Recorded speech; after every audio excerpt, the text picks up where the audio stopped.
Genesis 37 from the ESV. Jacob lived in the land of his father's sojournings, in the land of Canaan. These are the generations of Jacob.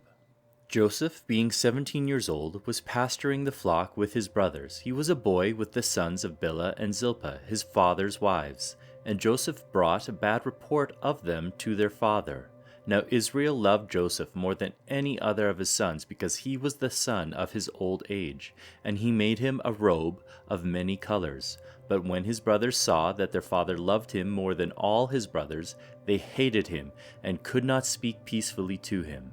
Now Joseph had a dream, and when he told it to his brothers, they hated him even more. He said to them, "Hear this dream that I have dreamed. Behold, we were binding sheaves in the field, and behold, my sheaf arose and stood upright, and behold, your sheaves gathered around it and bowed down to my sheaf." His brothers said to him, "Are you indeed to reign over us, or are you indeed to rule over us?" So they hated him even more for his dreams and for his words. Then he dreamed another dream and told it to his brothers and said, "Behold, I have dreamed another dream. Behold, the sun, the moon, and 11 stars were bowing down to me." But when he told it to his father and to his brothers, his father rebuked him and said to him, "What is this dream that you have dreamed? Shall I and your mother and your brothers indeed come to bow ourselves to the ground before you?" And his brothers were jealous of him, but his father kept the saying in mind. Now his brothers went to pasture their father's flock near Shechem, and Israel said to Joseph, "Are not your brothers pasturing the flock at Shechem? Come, I will send you to them." And he said to him, "Here I am." So he said to him, "Go now, see if it is well with your brothers and with the flock, and bring me word." So he sent him from the valley of Hebron, and he came to Shechem. And a man found him wandering in the fields, and the man asked him, "What are you seeking?" "I am seeking my brothers," he said. "Tell me, please, where they are pasturing the flock." And the man said, "They have gone away, for I heard them say, 'Let us go to Dothan.'" So Joseph went after his brothers and found them at Dothan. They saw him from afar, and before he came near to them, they conspired against him to kill him. They said to one another, "Here comes this dreamer. Come now, let us kill him and throw him into one of the pits.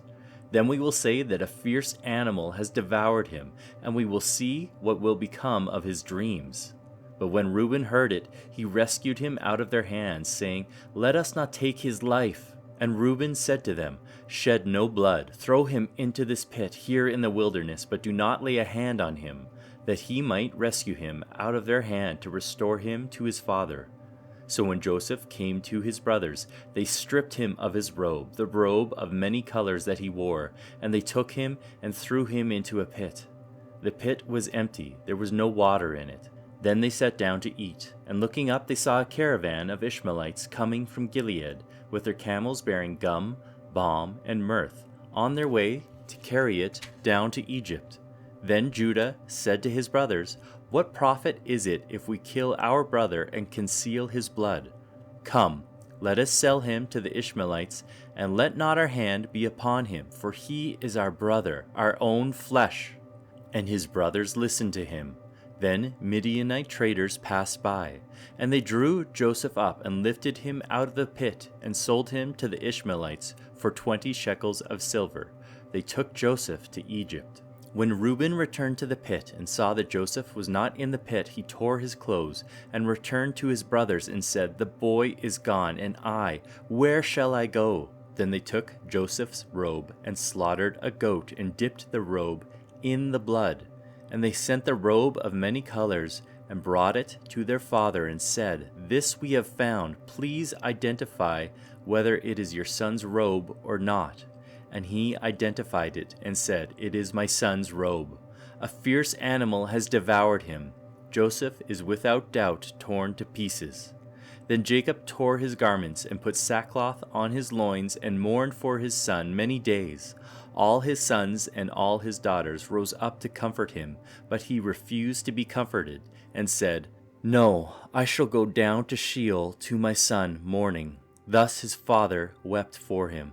Meanwhile, the Midianites had sold him in Egypt to Potiphar, an officer of Pharaoh, the captain of the guard.